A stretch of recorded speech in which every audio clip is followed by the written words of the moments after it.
Hey everyone. Thanks very much for being here, sticking it out till the bitter end. I think it was sort of fortuitous that there was a talk before this that touched on the idea of policy, because this talk is, you could call it, using policy in anger. It's a little bit of a vulnerability talk. Um, Microsoft would probably not refer to it as a vulnerability, but I'm going to talk about how you can use the Azure Policy Service for bad stuff.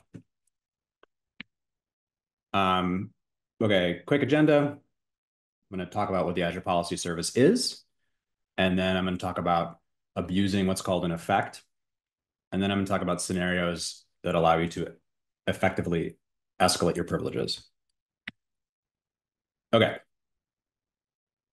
If you wanted to summarize the whole talk in a slide, this is basically it. um, Microsoft has this compliance policy system that's very powerful. It's really useful. And anytime there is a resource created, this policy service is part of that loop. Um, This policy service, if you're not familiar with it, is somewhat similar to AWS config. And part of what it can do is actually remediate resources. What that means is effectively either altering the configuration of something that's being created or create another resource as a side effect. In terms of abusing this service, this isn't something that I invented. It turns out that Microsoft actually has this in their Azure threat matrix. I discovered this after I'd done the research in my defense, but this talk is going to give you a lot more details about what this actually means, because in Microsoft's threat matrix, it's really vague. It's ill-defined what can happen. So I want to give defenders a little better idea of like what this could actually be. Okay, so as I alluded, the Azure Policy Service is intended for enforcing compliance, and it also allows you to do remediation. Um, at a high level, you could use it for things like ensuring you're following CIS benchmarks, ISO SOC 2. Microsoft has a huge amount of actually built-in policies that give you the tools to enforce these kinds of things. And when you enable them in your accounts, the policy service will let you know when resources are out of compliance. Um, in terms of authoring a policy, there are these three components. There's a policy definition, which is the conditions for validating a resource. There's a section of what to do if the resource is incompliant or non-compliant, invalid.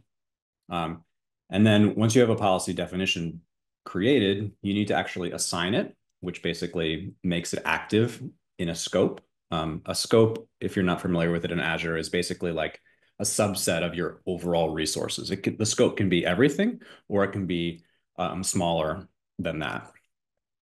So when you attach a definition to a scope, you're doing an assignment. And certain types of policy assignments that perform remediation require what's called a managed ID. In Microsoft Azure terms, a managed ID is a sort of a service entity. And in order to attach permissions to a service identity, to a policy, you need to use a managed identity. So that RBAC happens through the roles and the um, permissions that are attached to the managed identity. And there's another thing which is called a policy initiative, and that is effectively a group of policy definitions. I mentioned before that you could be doing compliance, for example, for CIS. Microsoft would define all of the CIS benchmarks for Azure in terms of an initiative. And you can assign an initiative as well. And what that effectively means is you perform policy assignment across all of the policies, all of the definitions that are in that initiative. In terms of actually the code level, these things are defined in JSON, but it's kind of easier to read if you define it in YAML. But, you know, somewhat self-explanatory. There's a name, description, and it tells you what it does. There are parameters These things can be parameterized. Like when you do the assignment, you can say, regions or size of VM, things like that. So they're a little bit more modular. And then the actual meat and potatoes is this policy rule. So if there's going to be some validation that happens, then, if the validation fails, do this thing. So here's an actual policy definition. Um, Basically, there's no parameters. I've radically simplified this, but what this is effectively saying is that if the field department does not exist on this resource, then the effect would be deny, which means do not allow this resource to be created. So that's one of the effects that can happen. We're going to talk about some more because you can do a lot, but this is the most kind of stripped down policy definition you could probably see. Visually, in terms of how this all works, um, we have this policy definition on the bottom left. This is the logic. We attach it to a scope. We make it active via a policy assignment. If it needs to do things like modify resources or create resources, we attach a managed identity to it. And the managed identity achieves permissions via a role assignment. And that is defined in a role definition. Okay, so there's a lot of pieces. And then again, an initiative is just a grouping of policy definitions, and that can be assigned. Okay. So like, what would you use it for? What you would expect. There are effects for audit, which is like this resource is out of compliance. Let the security people know. There is a deny, which is like you cannot make the resource. So a developer tries to create the resource, and that will fail. And then, like I mentioned before, you can use it for compliance at a broad scale. It's very helpful for this, by the way. I don't want this talk to scare people off from using this service. If you haven't, it's definitely a valuable service. And achieving compliance at scale is something you can do quite well with it. You can use it for baselining, a simple set of baseline requirements for virtual machine instances, for example. You could define that via a policy. And as I mentioned before, there are built-in policies, but you can create custom ones. And that's where things get interesting. So some of the effects that you can perform in addition to denying and auditing are append. This will actually add data onto the deployment configuration object. There's a effect of modify. This will change fields, what's in them. And then there's deploy if not exist, which will deploy other resources that as a side effect of the compliance failing.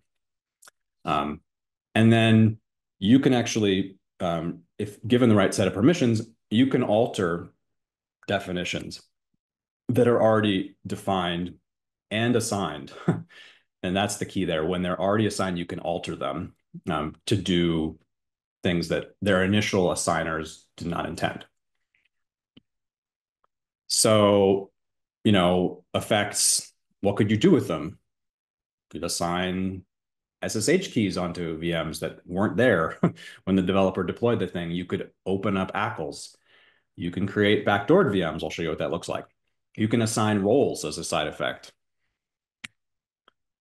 So appending is kind of the most simple. And interestingly enough, even though appending is modifying the details of a resource, it's modifying the configurations, there is no permission necessary to do this. No role assignment, no managed ID. So in some ways, this is the most dangerous effect. And this PowerShell command will give you all the properties that are modifiable via an append effect. This is an example of an append policy. So what this is saying is, so here's the if block. If all these conditions are not satisfied, perform the effect. Okay. So if I'm deploying a resource of type virtual machine and I do not have these tags, a tag that contains Xander test, do this effect. And what the effect does is it will append my SSH keys to this VM's authorized keys. It'll add them into the VM. So you can imagine the situation where a developer, in New York is deploying VMs and an attacker has defined a policy of this sort. That developer, every VM that they build will get my SSH keys on it if I'm the attacker. Here's another one. I'm sorry, this is a little blurry, but this is basically saying every time someone creates a network security group, just punch a hole in it. That's pretty bad, right? And again, remember, this requires no attacker permissions. Well, let me say that differently. It requires, this policy itself does not require permissions. There are permissions associated with assigning the policy, which we'll talk about. But given those permissions, there is no managed identity, there's no role, there's nothing like that. Okay, so then another effect is called deploy if not exists. These do need roles. These are deploying entirely new resources. This one is saying, okay, if someone spins up a VM and it's a Linux VM and it doesn't have these tags, I need you to create this resource, which is a virtual machine extension. It's an Azure thing, which basically is a arbitrary code that is associated with spinning up a VM with a virtual machine, right? You can use them for, setting things up. There are different types of them, but effectively what this one is doing is just saying execute curl, call home to my testing server, call home to my reverse shell catcher. Every time, and remember, this would apply to every VM that fails this policy check. So, and it's pretty easy, to imagine making logic that would fail all the time. And then all the VMs that are stood up in this account would be calling home. Okay, so here's another example. This is using the modify effect. And this is saying for every blob storage account, just perform this add or replace operation, which will just change allow blob public access to true. So if the developers had created this, storage account with that field set to false, this policy would remediate being in quotes, to true. There is another parameter here. There's another configuration field, which I hadn't really mentioned before, and that's role definition IDs. When you define custom policies, that field is used to signal to the policy service what roles are required to perform the actions in this policy. And when you assign a policy definition, the managed identity will get that role definition, role assignment, created on it. And that will happen automatically, again, given the right permissions to perform an assignment. Okay, so that's like abusing, a policy definition itself. That's kind of the atomic unit. When I talk about privilege escalation, like how would I even do that with this service, right? And by the way, I reported this to Microsoft, kind of knowing that they would not think of this as an issue, which they don't. It's operating as intended, but I just kind of wanted to have that on record, like, hey, I've demonstrated different things you can do with this service that are potentially pretty bad, pretty bad forms of abuse. They're not strictly vulnerabilities. It's not broken. It's intended to be functioning in this way. So these are not privilege escalation vectors according to Microsoft, just so you know. Okay, so this section is a little bit in the weeds, but we're going to go over the roles and permissions that allow you to do this. And we're going to go over like what is policy modification And then we're going to talk about initiative modification. Those latter two are ways you can perform privilege escalation. And this gets a little bit crazy with the diagrams. So, apologies, bear with me, and I'll be around to answer questions after this. So I'm happy to do that. Okay, so let's imagine this scenario. Alice is an administrator, and she has the contributor role and the role user access admin. Those are pretty highly privileged roles in Azure. They're some of the most highly privileged roles in Azure RBAC. And what that allows us to do is Alice can create policies, like make definitions, and then bind those via assignment. And she can bind identities to those assignments and assign roles to those identities. Okay. And then there's Bob. Bob is, like a policy grunt, right?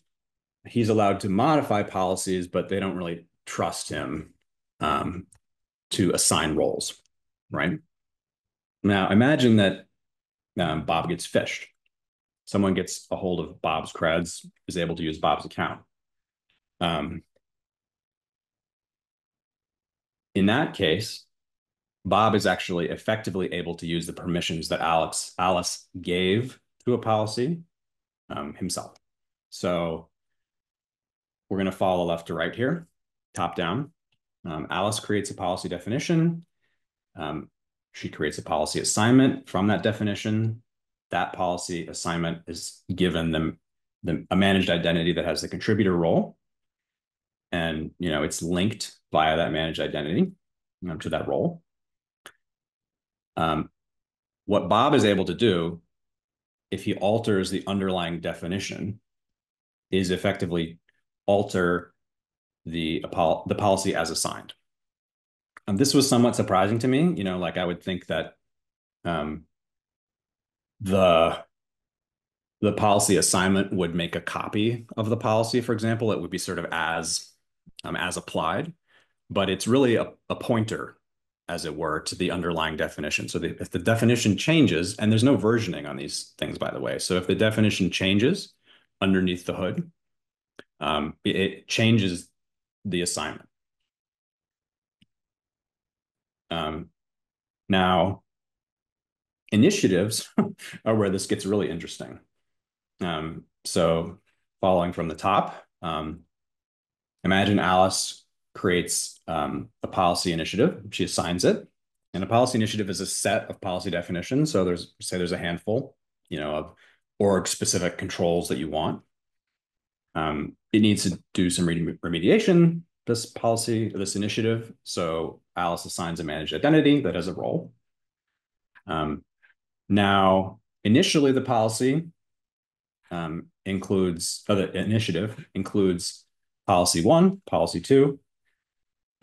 Bob can alter the definition of the initiative to include an entirely new policy. And remember, he can also modify the definitions of the existing policies in the initiative. And so imagine that if Bob finds, malicious Bob, finds an initiative assigned that has a role, and has the rights to perform alterations, CRUD operations on these things. And remember, again, he's not allowed to assign roles. He would still be able to effectively use the permissions that are part of that assignment. So every policy we talked about earlier that performs something malicious, he could jam those into the initiative and perform all of those actions via, remediation, as it were. So this is a sort of dense talk, and it's a pretty fast talk, but I want to just recap really quickly. So the Azure Policy Service is used for compliance. It can be abused for pretty much anything. It's an infrastructure as code service platform that's built into Azure in a lot of ways. You could call it that. You could also call it like a CSPM that can modify resources as well.